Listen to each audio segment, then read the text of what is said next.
Captain Marvel is all the rage right now, and I'm here to give you the Average Geek movie review.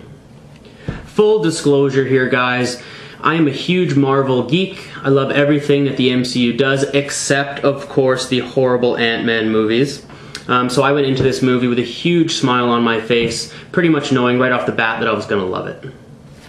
First off, before the movie even got started, we got to witness an amazing tribute to the late Stan Lee. Stan Lee, thank you from the bottom of my heart for everything that you've done. You filled my childhood with wonder. It was a great way to pull on our heartstrings and get everyone in the theater emotionally invested before the movie even began. Alrighty, quick overview of the movie.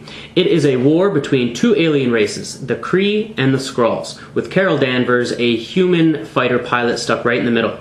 She is kidnapped by the Kree because she is accidentally infused with the power from a light speed core.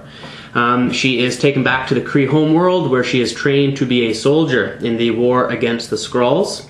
She is then kidnapped by the Skrulls, taken on board a spaceship, wow, where she is interrogated. Chaos ensues. She finds her way back to planet Earth, where she learns about her past, learns about the truth between the Skrulls and the Kree. We see how the Avengers initiative gets started, which is pretty cool, between Nick Fury and Agent Phil Coulson. Obviously there's a lot more detail, a lot more going on here, but I'm not going to spoil everything for you. I'm not going to give away the ending.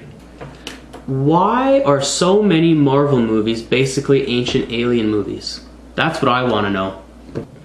Whether or not you loved the movie or hated the movie, your opinion is valid. All I ask is that you've watched the movie and you give reasons why you loved it or hated it.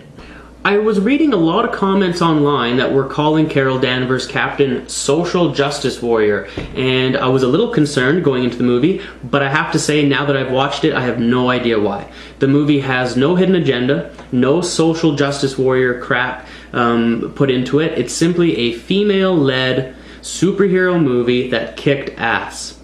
Very empowering for little girls to see this, to see that they can kick ass just as much, if not more, than men. Acting, average. It was good, but not great. Nothing to write home about, but it was definitely not as bad as some of the people said it is online.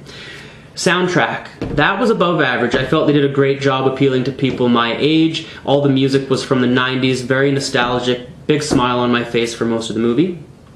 Storyline, I thought they did an origin movie here in a great way by doing a non-linear story. I was a little concerned in the opening sequence because I was thrown in right into the Kree world, right into the war between the Kree and the Skrulls. No backstory on how or why Carol ended up there.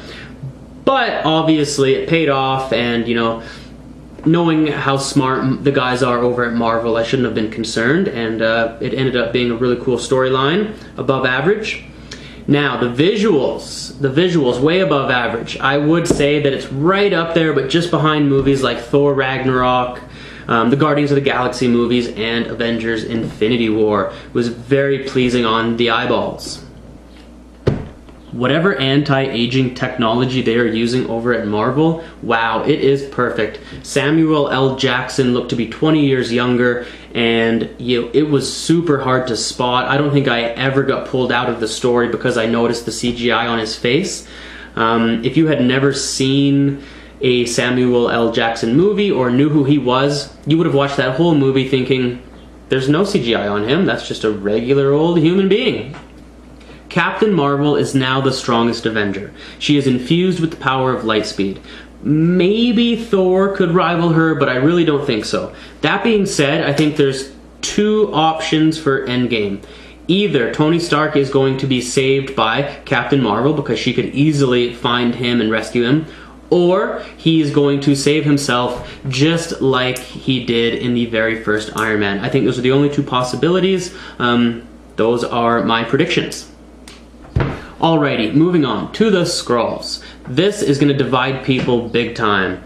Personally, I like how they did the Skrulls in the movie. You know, not every comic book movie follows the comic books, nor should it, nor do I want it to. I don't want to know everything that's going to happen going into the movie. That being said, they could still do the Skrull invasion. It's a race, just like the humans. Some are going to be good, some are going to be evil. They could very easily still invade planet Earth and do the whole Skrull invasion storyline as movies. I did not like Goose the Cat. Say what you want, but I just felt like it didn't fit into the storyline. This was the one thing I didn't like about the movie. Why would an alien creature like that pick sides randomly? It just didn't make sense to me.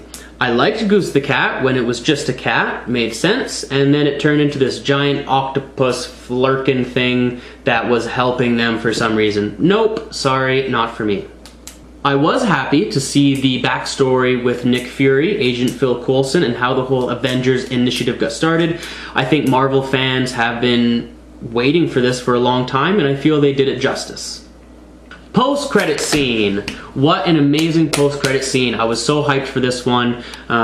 It actually meant something. We got to see some of the Avengers right after Infinity War. So basically what it is, we get to see the pager that Nick Fury is using at the end of Infinity War to page Captain Marvel.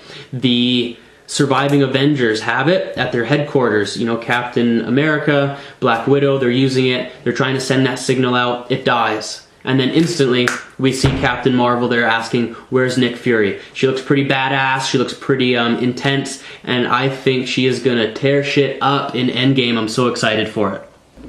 All said and done, I would give Captain Marvel a solid 7.5 out of 10.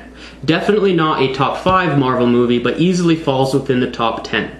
Let me know in the comments below what you thought about Captain Marvel. Subscribe to my channel if you want more videos like this one. Thanks for watching, and until next time, keep it geeky.